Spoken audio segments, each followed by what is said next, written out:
Houji Babu Bazaar, Houkhre Sipaida, the Manipura, Udu Toliba, Udu Shigamani Lena, Kukina, Manipuriski, Sana Thanaba, amattagi, blockade of Sengiba, Sigimayoka, counter blockade of Magudu Victory, Aduna, Moreh Tamna, Puchanga, Sana Kanaba, Putimochi,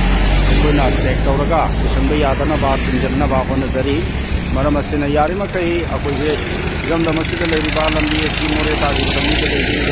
Sina, Hariba counter blockade of Sitobiraga,